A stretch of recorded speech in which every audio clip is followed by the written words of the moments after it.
Our verse of the week is 2 Corinthians 3:17. Now the Lord is the Spirit, and where the Spirit of the Lord is, there is freedom.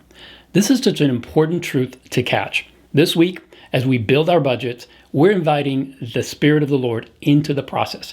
We're not just filling in numbers, we're submitting our hearts and our plans to God's Spirit. Earlier in 2 Corinthians 3, Paul says, "The letter of the law kills, but the Spirit gives life." So this isn't about creating a legalistic budget or trying to be a perfect steward who never makes any mistakes. It's not about the letter of the law. It's about inviting the Spirit of the Lord, because where the Spirit is, there's freedom. Freedom to plan, freedom to build, freedom to breathe.